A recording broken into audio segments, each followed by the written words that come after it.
everyone. Myself Kamna Singh, Assistant Professor in Computer Science and Engineering Department in Ajay Kumar Garg Engineering College. Today we are going to discuss the topic of bus arbitration, and this is the topic taken from the subject Computer Organization and Architecture. This computer organization course is run in the CSC field, CS field and CS Hindi also. That's why I have written these three courses are there. Now, just start the bus arbitration. Actually, what is bus arbitration? Before starting, we have to know what is bus.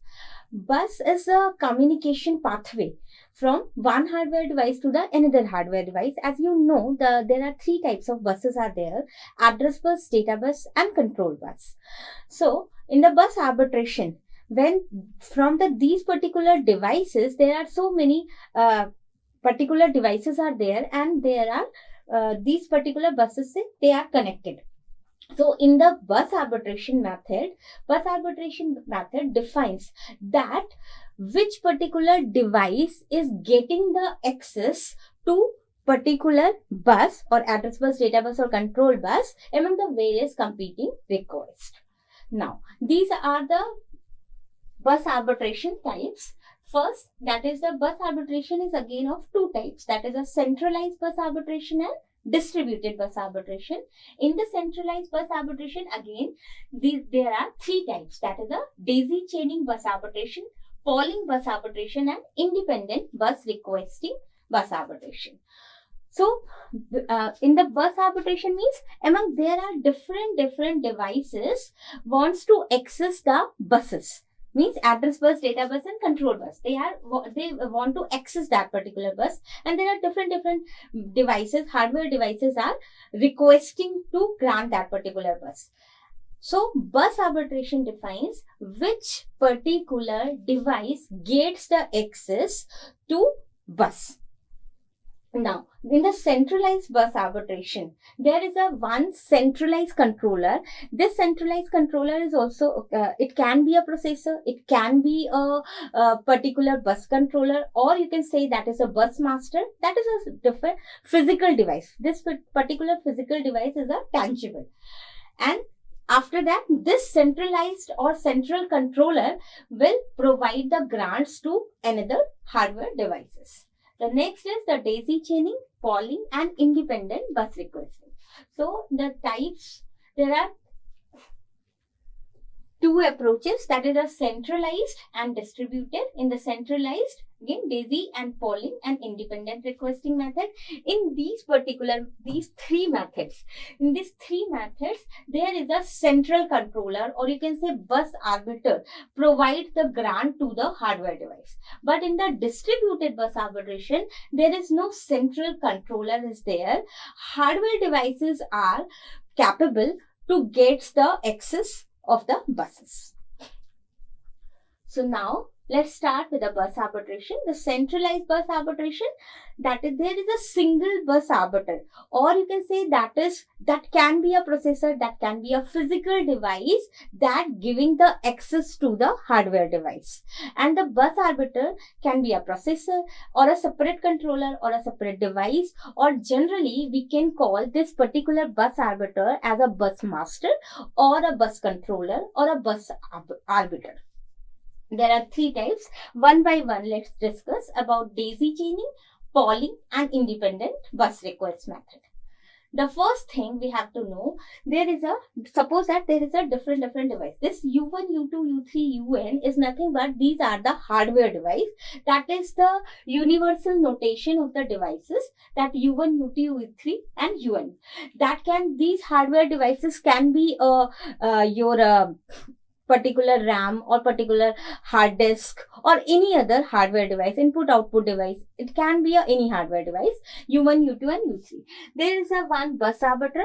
This bus arbiter can be a processor or can be a bus master. It can be called as a bus master, or you can say that is the bus arbiter.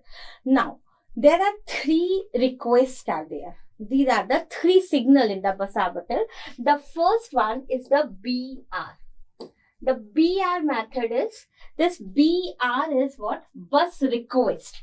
This bus request is always coming from the hardware devices to the bus arbiter. As you can see that there is a hardware device, and this particular bus request signal is coming always from whatever the hardware device wants to access the bus. Then bus request signal will be sending to the bus arbiter or a bus controller. Here there are two types, because this is the signal, so it can be a 0 or 1. So bus request signal can be 0 or 1. If bus request signal is 0, it means there is no bus request coming from the particular hardware device. If the BR equal to 1, it means the bus request is enabled. It means that particular signal is coming from the hardware device to the bus arbiter. So always there are three signals, that is a bus request, bus busy and bus grant, and each signal signifies two roles, that particular signal can be enabled or disabled.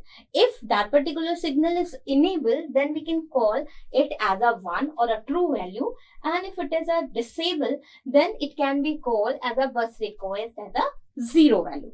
So always remember that the bus request is always coming from the different hardware devices to the bus arbiter. If any device is sending the bus request signal for that particular device, this bus request signal is 1. And if the U2 is not sending any bus request to access the buses, then for U2, the bus request signal is disabled, or you can say the bus request is 0 for U2 and U3. Fine. The next signal is bus grant. Bus grant signal is always coming from bus arbiter to the hardware device. It is always coming.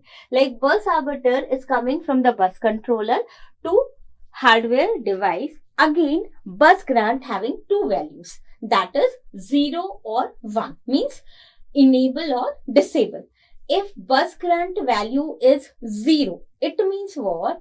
That particular device doesn't get any grant or any access to the bus from the bus arbiter. Bus grant 0 means that is the disability of that particular signal. Bus grant is disabled. The next one is bus. If the bus grant value is 1. If the bus grant value is 1, it means that particular signal is activated and bus arbiter sending the bus grant to that particular device.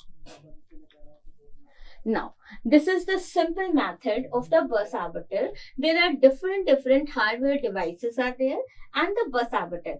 Don't be confused with the bus arbiter. Bus arbiter can be a controller or a bus master also. So there are three particular requests are there, signals are there, that is a bus request, bus grant and bus busy signal. So as we discussed that the bus request is always coming from the particular device to the bus arbiter, and bus grant is always coming from bus arbiter to the hardware device. Again, that signifies two roles, that is a BR equal to 0 or 1 and a BG equal to 0 or 1. Either it is enable or a disable. These are the address bus, data bus and control bus. AB, GB and CB I am writing here. That is, there are different. These are the three buses are there. Address bus, data bus and control bus.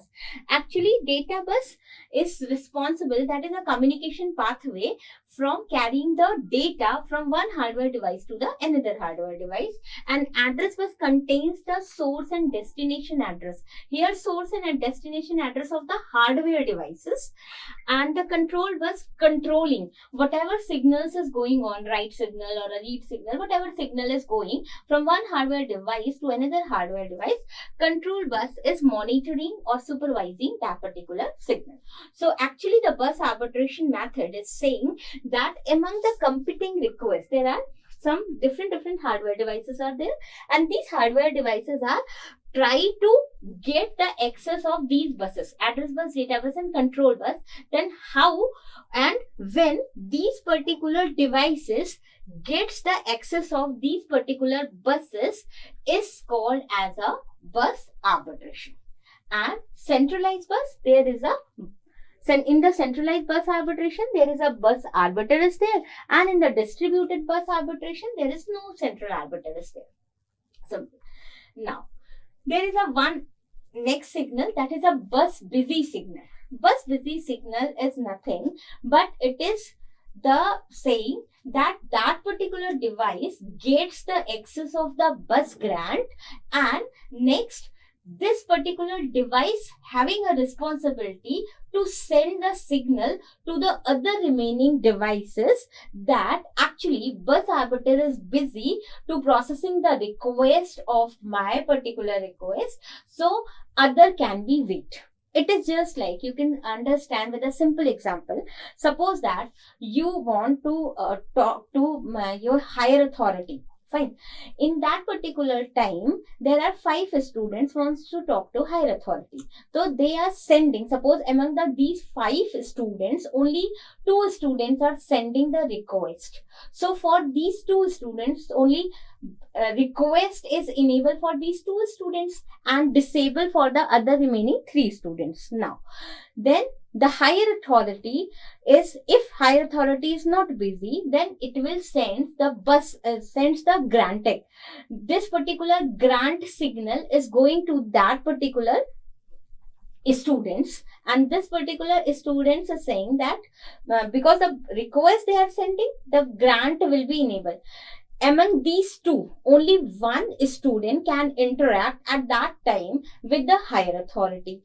And after that, when the particular student gets the access to the higher authority to communicate at that moment, this is the responsibility of that particular student who is getting the access. That particular student sending the request bus busy, or you can say the busy signal, that actually higher authority is busy, and after that for all other should be in a queue or a waiting queue. The same example can be superimposed with this bus arbitration. Among there are different hardware devices are there. There are bus request, bus busy and bus grant signal is there. So bus busy signal is always coming from that particular device which already gets the grant from the bus arbiter. Again, the bus busy signal is having a values 0 and 1. If that particular device, suppose in this particular example, you can see the U1 sends the request to the bus busy. It means what? The U1 already gets the bus grant value. So for U1, bus request value is 1, and for U1, bus grant value is 1. And for U1, because it already gets the bus grant, bus busy signal is 0. For U2, bus busy signal is 1. Means that particular bus you cannot access for U2, U3 and other remaining device. For U1, bus busy signal is disabled or 0. Now, this is a simple example of the daisy chaining bus arbitration method. In the daisy chaining method, if I am taking the simple example, suppose that there are these 5 devices, U1, U2, U3 and U4 and 5, and out of these, only U3, U5, U6 and U1 are requesting for bus grant. These 4 devices. Fine. And in this particular line, means first U3 sent the request, then U5, then U6 and then U1. So you have to calculate which particular device will get the access of the bus. Now, how you are getting? The first thing, in the initial starting, all the bus request, bus busy and bus grant signal is 0. Because here they are not sending any bus request or they are not getting any bus grant or a bus busy signal. So you can say all these 3 particular signals are disabled at the initial communication.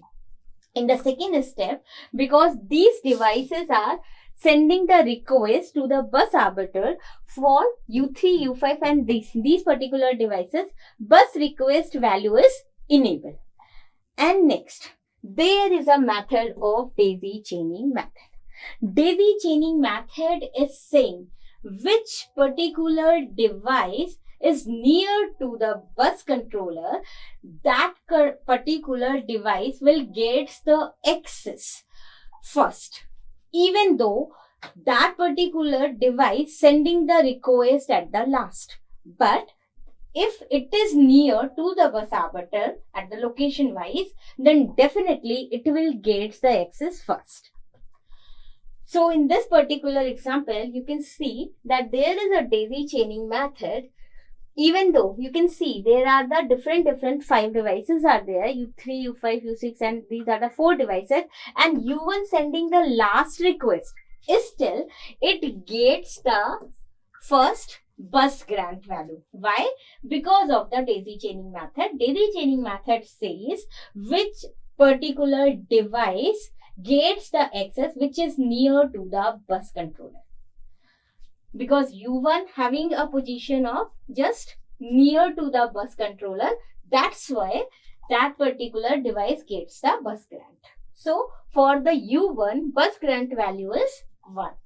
And now whatever device gets the access of bus grant at that moment, that particular device having a responsibility to send the bus busy signal equal to 1 to the other remaining devices. So in the step 3, you can see U1. Why U1? Because U1 already gets the bus grant. And next, the bus busy signal is 1 for the other remaining devices. And after processing the request, when the U1 sends the bus busy signal to the 0 to all the devices, and then other value can be sent again the request. When all the processing has been done, now the bus busy signal is 0 for all devices or disabled for all devices. They can be sent the particular request to find the grant over the bus. Now, this is the simple daisy chaining bus arbitration method. As we already discussed, there are different devices are there. The bus arbiter is there and the bus request U1 or different devices can send the request to the central arbiter, and then central arbiter, if central arbiter is not busy, it sends the bus grant to the nearest device. Which device is near to the central controller, that particular device will get the grant first. This is the method of daisy chaining.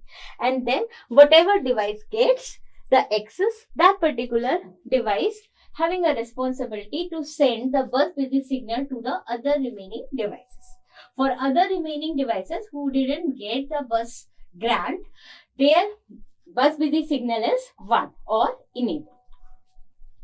So in this particular example, you can see there is the bus controller or a bus arbiter or a processor. It can be a simple devices are there. There is a bus grant is sending, bus request is getting, and then bus busy signal is going to all these 3 buses: address bus, data bus and control bus.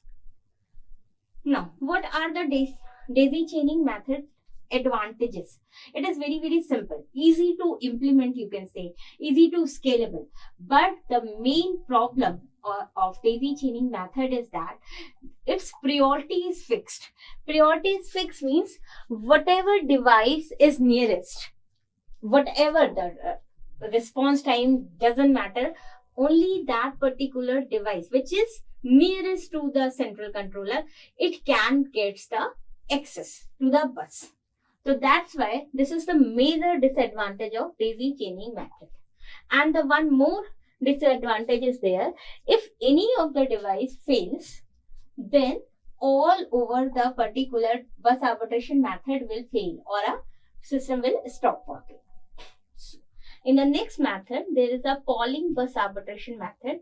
In the polling method, because the daisy chaining having what disadvantage? The first disadvantage is that the priority has been fixed. So we can calculate that among different particular devices are there, so that these particular devices priority has been fixed, which is near, it can get the access. So in the polling method, at the starting of the initial communication started, at that point priority is sending to all the devices in the polling method. It is just like you are getting when you are going to the bank, that moment you are reaching there and you want to withdraw some money. At that moment you are getting the tokens, and whatever customers are coming in the line or a queue, they are not sitting in a line, they get the token number, and whenever their token number has been displayed, and that particular value, particular customer will withdraw the money. It's fine. So just same procedure will follow in the polling bus arbitration method.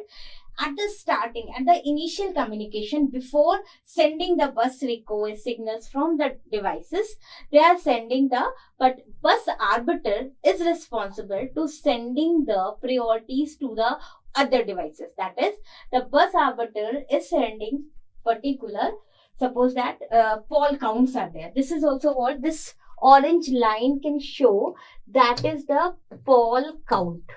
This is actually the poll counts. These poll counts are what?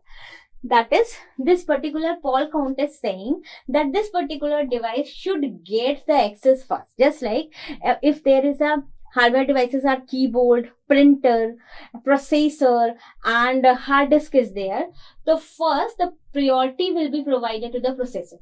Or if you are saying there is a keyboard, printer, and reader is there, so the reader device will get the access to that particular bus arbitration method. In the polling method, only difference between the daisy chaining and polling, that their bus arbiter provides the poll count at the initial communication. Now in this particular example, you can easily understand the polling method. Suppose that there is again the 5 hardware devices, U1 to U5, and they are sending the request. And suppose that the poll count are provided as 3516, means U3 gets the first poll count, U5 gets the second, and so on. So the poll count are always provided by the central arbiter, and that gives the priority, or you can say according to the device attributes, central arbiter provides the particular poll counts or priorities. So in this particular method, again the same procedure will follow. That is, at the starting point, these communications, these signals are 0, or you can say disabled. At that moment, central arbiter provides the poll counts for each device. In this particular example, central arbiter provides 3516 poll counts. In the next, for U3, U5, U6 and U1, suppose that these all 4 devices are sending the bus request, that is enable. Then up how this particular, in the daisy chaining method, which one will get the priority? U1. But in the poll count method or the polling method, due to the polling method, U6 gets the bus count. Why? Because poll count also provided that the 3516 provided. So U6 gets the bus grant, and for U1, BG equal to 1, bus grant key value. So here the bus grant value is 1. Now U6 sends bus busy signal as an enable signal or 1 value to the other devices, and after processing U6, bus busy signal is 0 to the all devices, and then other devices will complete the request. So in the poll count method, suppose that in this particular method, there is a U1, U2 and U1 is there. Suppose that poll count provided 1, 2 and 3 is there. So suppose that U1 and U2, if these are the 1 and 2 is the poll count value. So U1 and U2 is sending the request. So at the starting, bus request is sending, bus arbiter sends the bus grant to which one? U2. Even though U1 is nearest, in the daisy chaining method, U1 will get the priority. But in the poll count method, whatever poll count is provided as the lowest number, then it will send the bus grant to this particular U2 value. It gets the bus grant value, and for this bus grant value equal to 1. Now, the disadvantages and advantages of the polling method. It does not favor actually the particular device or a processor, and it is also very simple method. But the disadvantage is there. It shares the bus is limited by the addressing capability, because you are sending at the starting poll counts you have to send.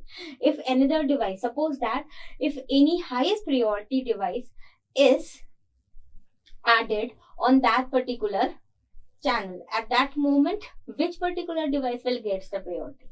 That is the main disadvantage. Now, in the independent bus requesting method, here there is a central controller, and central controller is very efficient, and it is very efficient, and also you can say it is capable to handling all the requests simultaneously. So always there is a different devices are there. They are sending the request, and individually they are getting the bus grant from the central arbiter. They have not wait for the processing. They are simultaneously gets the bus grant. So you can say in the independent request method, bus busy signal is not there. Here, bus busy signal is not there. So in the independent request method, that it generates the fast response. Fast, why? Because the bus arbiter is very capable to handling all the requests, so that the bus request and bus grant lines are there. It is very fast, and the disadvantage is there. Its hardware cost is high, because it should be very efficient. There is no bus busy signal is there. Simultaneously, they are processing the request, whatever, and granting the lines. So there is an independent requesting method. There are 2 to the power n control lines for controlling n devices. So in contrast, daisy chaining requires only the 2 such lines are required. But in the independent request method, there is a 2 to the power n control lines required. So distributed bus arbitration method, all devices in this distributed, because the bus arbitration method of 2 types, centralized and distributed. In the centralized bus arbitration method, there are 3 things: independent, polling, and daisy chaining method. In the distributed bus arbitration method, there is no bus arbiter. All the devices are capable to get the access to the bus. So you can say in the distributed bus arbitration, each device is assigned some identification number. You can say by default it is a 4-bit identification number, and these, with this particular identification number, they are generating the ID, and then they get the request. Suppose that here there are different devices are there. Each device gets the 4-bit identification number, and then they will get the access. Suppose that you can say there is a device number is 1, and this here the device number is 7. So which particular device will get the bus grant? This first. Thank you.